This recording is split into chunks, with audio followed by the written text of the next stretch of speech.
va commencer par se présenter. Alors, oui, je m'appelle Serge Rebois, donc je suis pratiquant d'arts martiaux, donc à la base de judo, Nihon Taijitsu et Kyushu-Jitsu, et je suis aussi praticien en shiatsu. D'accord. Et tout naturellement, donc tu peux me raconter un petit peu ton parcours?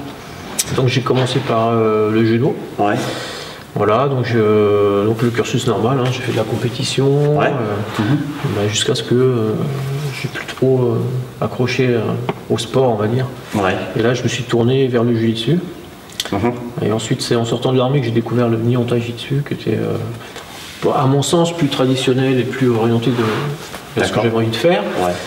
Et donc voilà, et c'est par la suite que j'ai découvert le Kyushu et les points vitaux avec d'abord l'ouvrage d'Henri Play. Ouais. Donc c'est ça qui m'a poussé à faire des stages après avec différents maîtres et par la suite à me déplacer à peu près toute l'Europe pour pouvoir me former. D'accord. Voilà, et ce qui découle aussi de ma pratique du shiatsu, puisque les points vitaux et la médecine chinoise partagent la même théorie. Donc j'ai eu envie par la suite de pouvoir soigner les gens parce que sur certaines frappes, tu fais des frappes sur quelqu'un et par la suite, que faire pour le rééquilibrer, pour le... Voilà. Ce qu'on oublie trop souvent d'ailleurs, justement. On va frapper, mais on laisse le pratiquant comme ça. C'est ça qui est sympa à faire ce travail-là, justement. Oui, moi je considère que le partenaire te prête son corps en fait, pour que tu puisses tester technique. Donc le laisser rentrer chez lui sans l'avoir équilibré, sans l'avoir aidé par la suite, c'est pas très moral en fait. D'accord. Et ça ne partage pas l'image que j'ai des arts martiaux. Donc à chaque cours, tu te... Ouais, en fin de chaque cours, il y a au moins un quart d'heure, 20 minutes de shiatsu systématiquement. D'accord, ça c'est bien. Voilà. Donc il y a une montée dans le yang, on commence progressivement par des exercices de drill et ensuite qui vont aller jusqu'au combat. Et ensuite on finit par du shiatsu pour équilibrer et puis que chacun rentre chez soi détendu et pas stressé, pas dans le yang. Donc ça me fait intervenir donc juste à ma prochaine question. Quelle est la relation, à ton sens, entre l'art martial et le shiatsu? Au départ, si tu regardes l'origine des arts martiaux, donc on considère souvent que c'est le Kalaripaya tannien.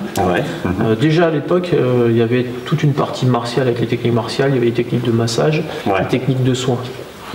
Donc c'est au fur et à mesure que ça s'est perdu, parce qu'on s'est tourné de plus en plus vers le sport, et on a perdu cette relation-là.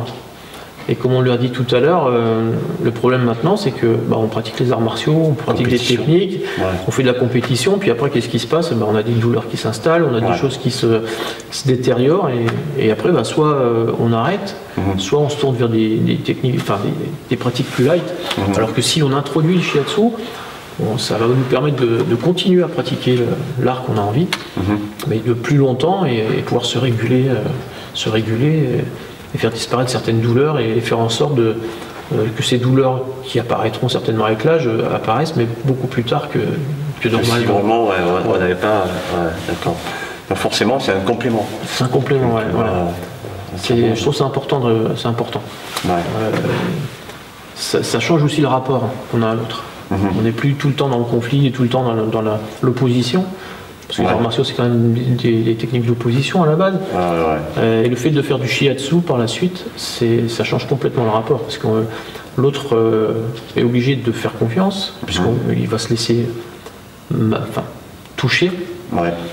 Et donc c'est vraiment, ça change complètement le rapport aux autres.